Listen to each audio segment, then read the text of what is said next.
नमस्कार, मैं प्रिया राज। आप देख रहे आर्यव्रत टाइम्स। आपको बता दें कि लगातार देखा जाता है कि बिहार में तमाम राजनीतिक पार्टियां हैं जो अपनी रोटियां सेकने के चक्कर में तमाम ऐसे भी विवादित बयान दे जाते हैं जो कई बार आलोचनाएं के कारण बन जाते हैं।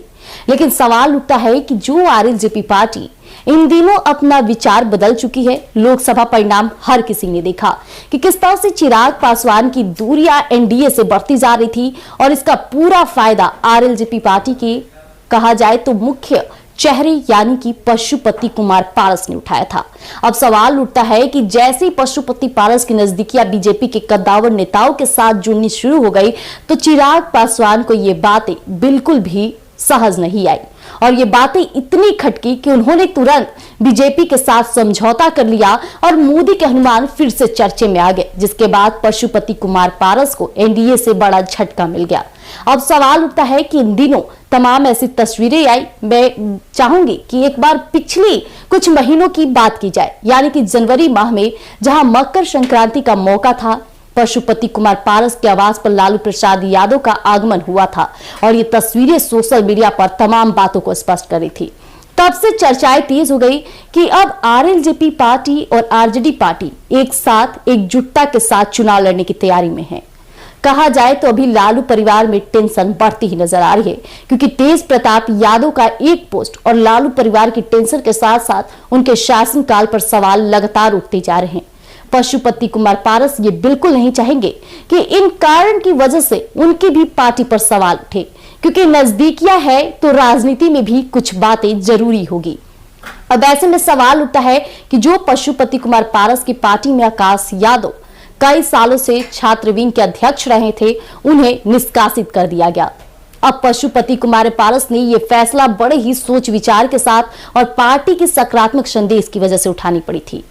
इसी को मद्देनजर रखते हुए अब आकाश यादव की पहली प्रतिक्रिया आई, जिसके बाद से ये साफ हो गया कि कहीं न कहीं महागठबंधन यानी आरजेडी और पशुपति कुमार पारस आरएलजेपी की पार्टी दोनों एक साथ चुनाव लड़ने की तैयारियों में है, क्योंकि आकाश यादव को पार्टी से निष्कासन करना ये बड़ा सवाल है।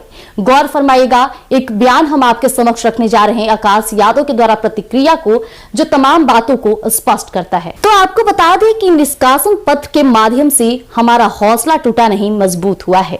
हमारे निष्कासन पत्र के साथ महागठबंधन में शामिल होने के लिए रालोसपा को ढेर सारी शुभकामनाएं और मंगल कामनाएं। चलता रहूंगा पथ पर, चलने में माहिर बन जाऊंगा, या तो मंजिल मिल जाएगी या अच्छा मुसाफिर बन जाऊंगा। गौरतलब हो कि आकाश यादव अनुष्का यादव के बड़े भाई है। तेज प्रताप से जुड़ा विवाद सामने आने के बाद आकाश ने मीडिया के सामने आकर खुलकर बयान दिया था।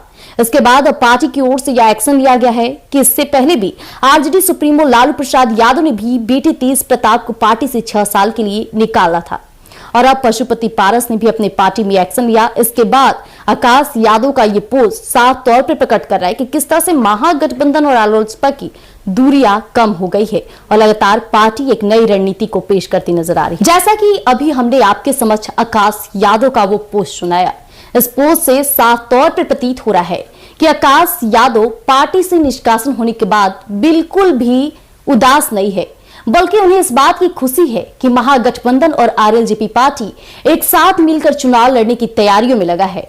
ऐसे में कोई एक व्यक्ति पार्टी से निष्कासन हो भी जाता है तो इसका आने वाले चुनाव पर असर नहीं पड़ेगा, ऐसा उनका मानना है। लेकिन गौर फरमाया जाए तो ये बिहार की राजनीति है और बिहार में हमेशा से देखा गया है कि पार्टी के एक व्यक्ति का जाना उस पार्टी पर कई सवाल खड़े करते हैं।